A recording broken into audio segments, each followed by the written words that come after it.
Está à procura de um sítio seguro para depositar o seu dinheiro? Está no sítio certo. Bem-vindo ao Banco Invisível.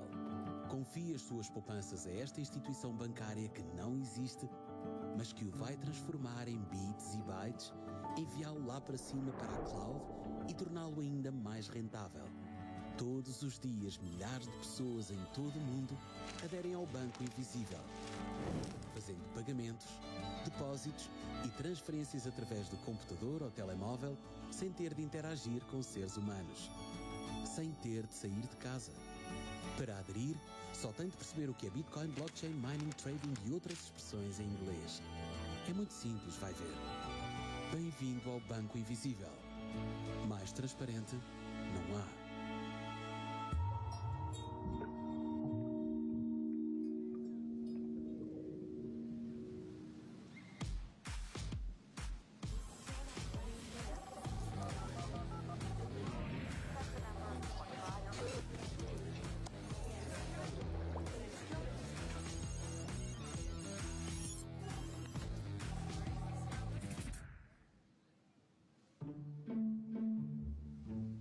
One of my favorite places to work is the beach. It's kind of this cliche thing, I think, like digital nomad. But I do think like the beach is a great place to think. It's like a big open space and you get a fresh perspective. I'm the founder and CEO of Discussions.app, a cryptocurrency forum, and we are supporting and helping all these new cryptocurrencies to grow and to give them the infrastructure for their community to connect. I usually just tell people I do something with Bitcoin. So there's 21 million Bitcoins according to rules of the Bitcoin network. So these are the rules that everybody running the machines agree to.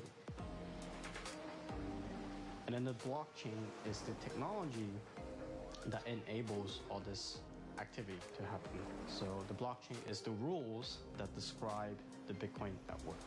And that's what it means to be decentralized. Bitcoin is open source. What that means is that the code that runs the Bitcoin network is available for you to copy and you can start your own currency. I think the first time I really discovered like maybe the power of money is when I started taking my swimming lessons, actually. It was difficult for my parents to keep up with, it cost a lot of money to actually take swimming lessons. And I applied for a job at the swimming company. And at the end of every month, they would hand me like an envelope of cash. And one of the things that were really weird to me was that this green piece of paper had value, which I would just turn around and hand back right to them because I wanted the swimming lessons. So that's kind of the first time I discovered if you want to do something, you have to pay for it.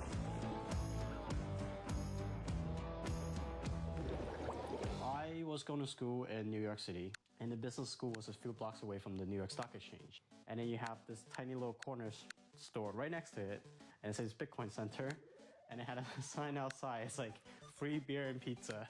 So I went in. It was kind of like a Silicon Valley vibe where like everyone had like t-shirt and shorts on. But the interesting thing was that the audience was in suits and ties. So it was very obvious to me that these were Wall Street bankers, stockbrokers, and they were listening very closely and very intently. Someone on stage started screaming at the audience, screaming at the bankers, saying that how the banks are gonna fail, and in a few years, you won't have your jobs anymore. That's the day I discovered Bitcoin. Is it a stable system today? No. Is it an experiment that could lead to an incredibly stable system of economics in the future? I think the promise is there.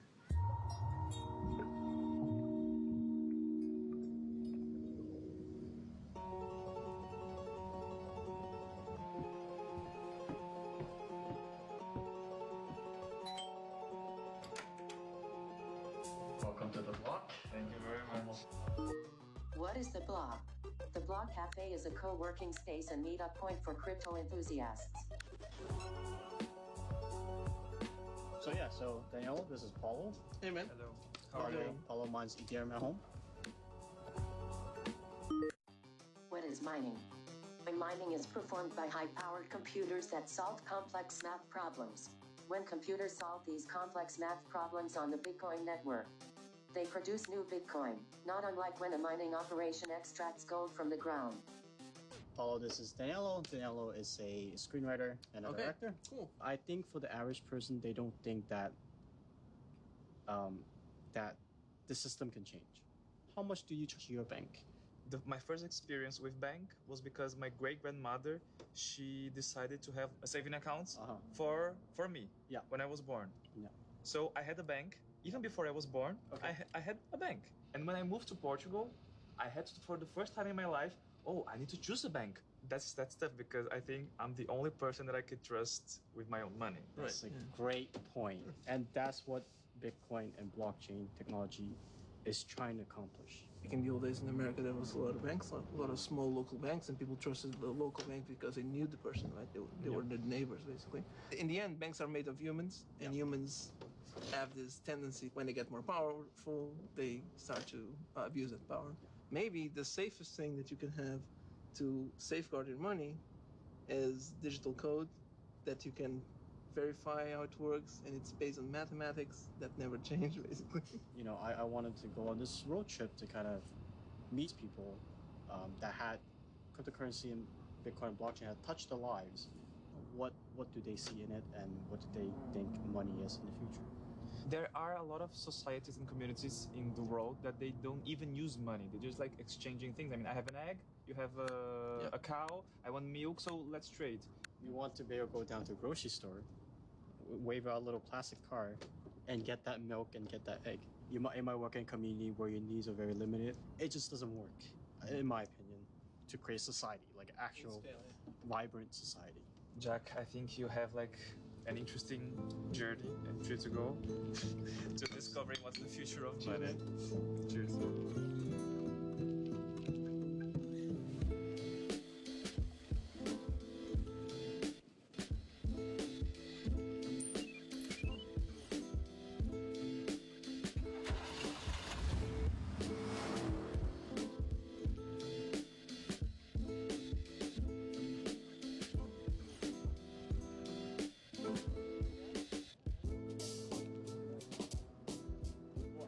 Why are we here?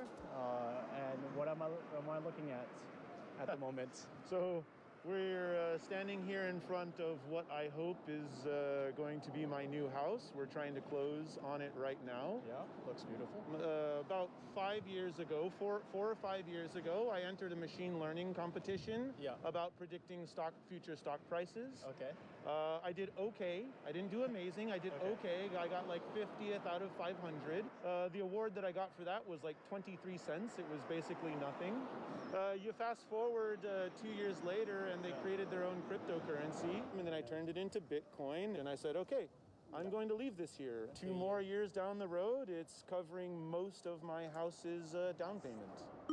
Over the course of Bitcoin's history, it has undergone rapid growth to become a significant currency. Launched in 2009, the price of 1 Bitcoin remained a few cents for its first few years. The price reached a peak of nearly $20,000 per Bitcoin in late 2017.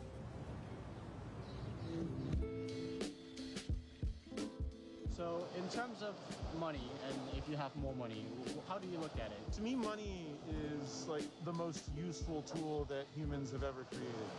Say I'm a programmer and you're own a bakery. Yeah. I need some of your bread. Yeah. You don't need any of my programs. Yeah. How can I get your bread?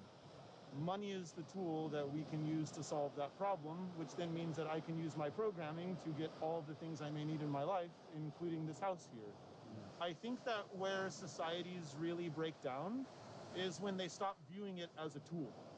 And where the idea that I need to gather as much of it as possible for myself is like saying, you know, if I'm a carpenter, my goal is going to be to get as many hammers as I possibly can into my shed because I'm a carpenter. Yeah. And this is my important tool. Like, that's stupid.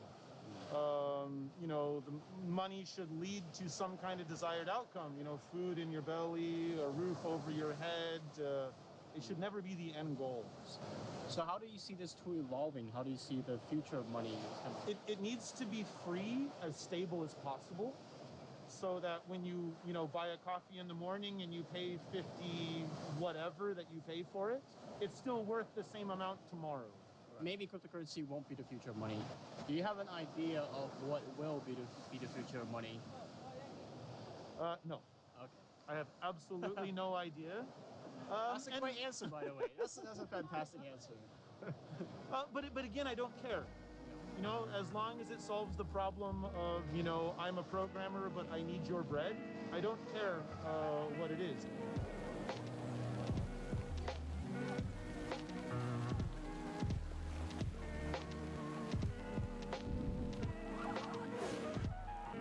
This is not someone who won the lottery, to be exact. This is someone who understood what the risks were. His biggest issue is that there's a lot of people encouraging normal people who doesn't understand this to put their life savings into cryptocurrency, and that's a very dangerous thing to do. And I agree with him.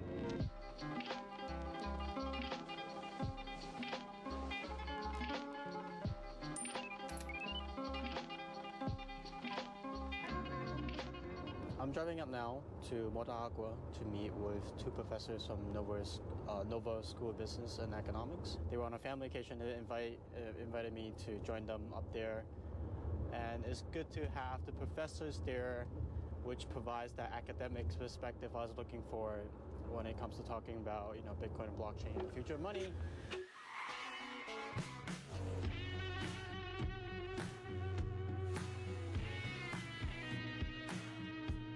I think that'd be really exciting, talking to these professors. I have a lot of respect for academia, even though I dropped out of university.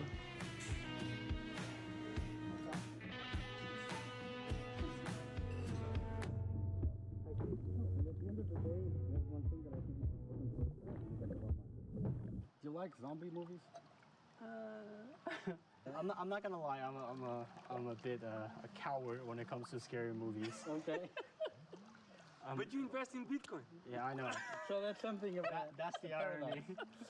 But in most movie, in zombie movies, what is the currency they use? Canned food. Why? Why is that? Everyone wants canned food. It's a necessity. Because it has intrinsic value, right? Yeah. So the only reason why fiat money has value is because the government says so. Right? Yeah, it's because they tax you. Yeah. So It's a very important technology. It's not just about taxing.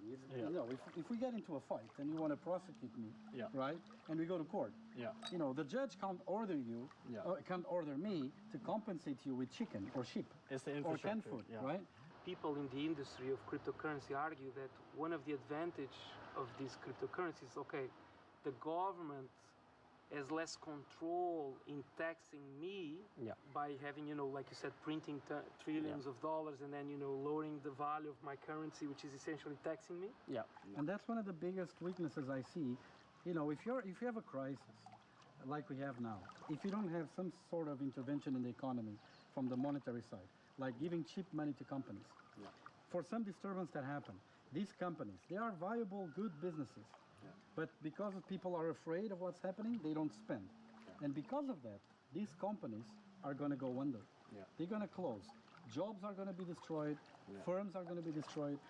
So all that value that comes from the ability to conduct economic policy to help society, that is out of the window. So I think that's one a big challenge that decentralized currency systems have yet to face. Now, if you look at say Bitcoin, for instance, on the cryptocurrencies, there's huge volatility in prices. Yes, of course. So what do you think about, do you think that could be kind of a disadvantage of people like trusting in using this for future purchases? I'm not saying it has succeeded, but I'm saying the way it's structured itself and the ambition it aims to be, that success is possible.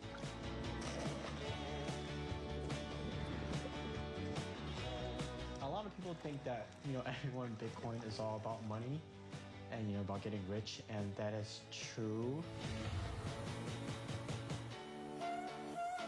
in a lot of cases.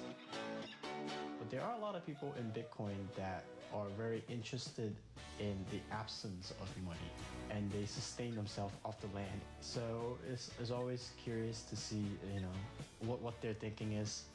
It doesn't make sense to me. I would just like to live in a nice apartment in the middle of the city.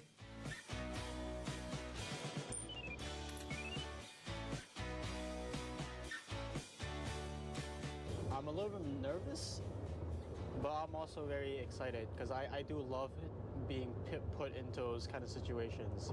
They obviously look at things very differently, look at society very differently. I don't think I'm a very close-minded person, but I do have my biases. I still call myself a capitalist because, that's what I do.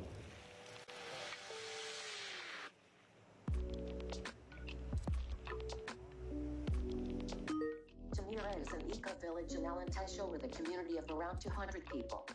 They are working towards autonomous, decentralized models for a post-capitalist world.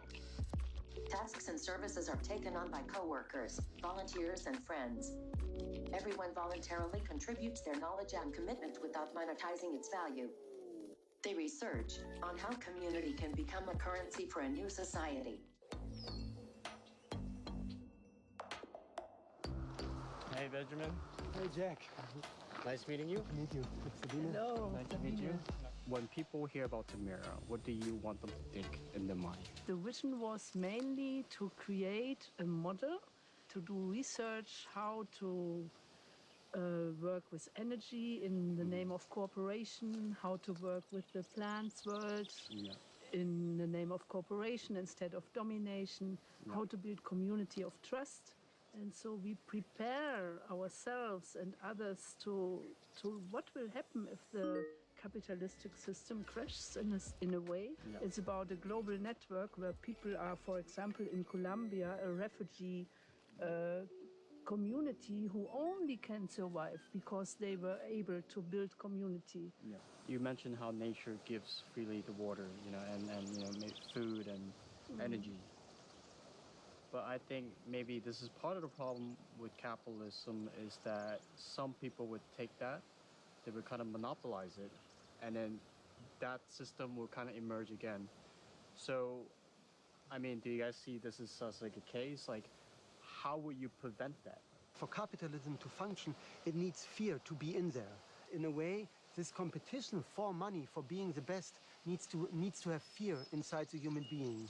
So can we create a society, a culture free of fear? To also create another economic system. What needs to change in the core human psyche, essentially? From fear to trust, I would say. We need to be ready to share. How do you bring that system from 150 people to 10 million people like New York City, right?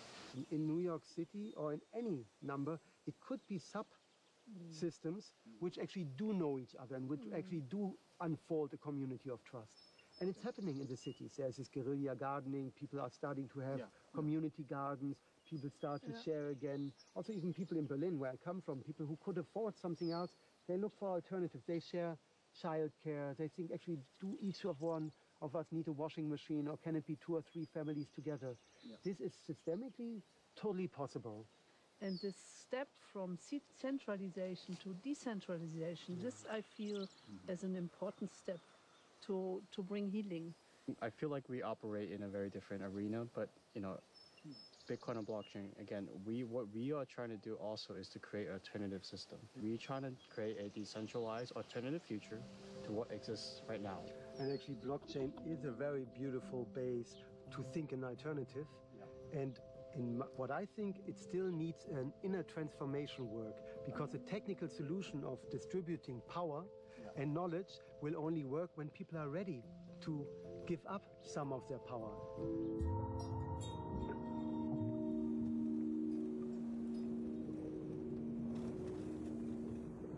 I'm not sure if I have a conclusion right now, but it's definitely got me reconsidering a lot of the assumptions that I have about how I think about money, how I think other people think about money. Sam and Paul said that money is a tool to be used, which, I really didn't think about it like that. And the professors obviously said medium exchange, and I love them for that because that's such an academic answer, and I really expected that answer in a certain way. The most valuable lesson I learned today is money could be whatever you want it to be. It could be a piece of fruit, some rocks, some shells, some minerals, to something even that's not tangible, to just trust in the community. How much do I trust you? How much do I trust the members of my community to not take advantage of me? So that's like a form of money that doesn't exist physically, it doesn't exist digitally, it doesn't exist on pieces of paper.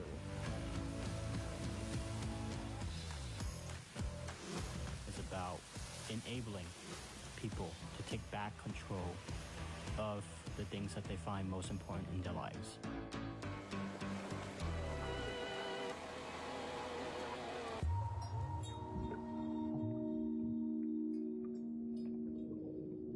Lembra-se de como era a vida em escudos?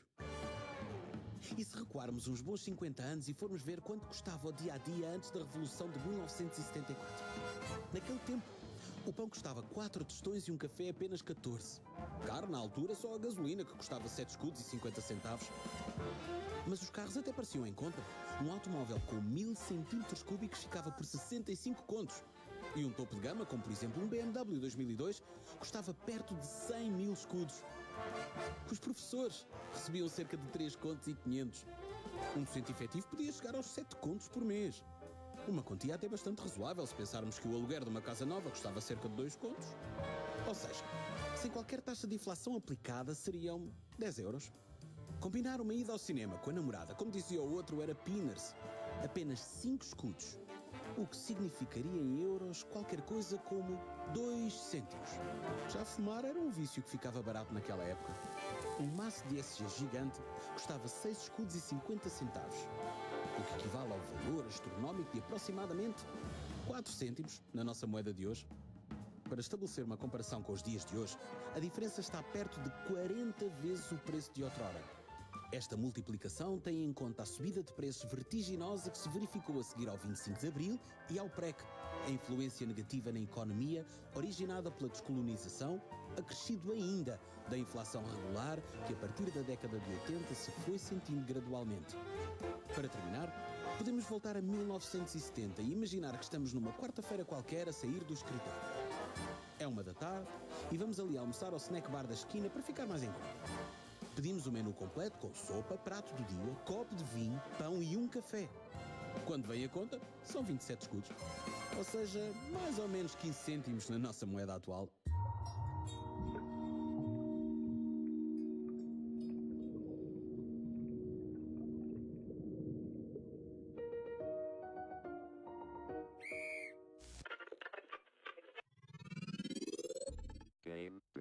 As moedas pesam, as notas são sujas, as carteiras deformam os bolsos das calças. Não podemos viver sem dinheiro, mas podemos torná-lo mais interessante. Esta é a pior ideia de sempre para o futuro do dinheiro. Fazer com que todos os estabelecimentos comerciais aceitem fichas de carrinhos de choque como forma de pagamento. Isto iria criar um interesse renovado em feiras e romarias, o que já de si traria grandes benefícios para a economia local. Para além disso, a emoção de pagar as compras com fichas de carrinhos de choque numa pequena ranhura é impagável. Assim que os itens estivessem pagos, por todo o supermercado soaria uma canção tecno-xunga dos anos 90 para incentivar ao uso deste tipo de moeda. As fichas são leves, laváveis e feitas de um material muito resistente. Para tornar a sua utilização mais comum, vários transportes da cidade seriam substituídos por carrinhos de choque, um veículo elétrico, não poluente e muito versátil. No início, os cidadãos poderiam trocar as suas moedas antigas pelo novo dinheiro em pequenos estandes colocados estrategicamente ao lado de barracas de farturas. Fica a ideia.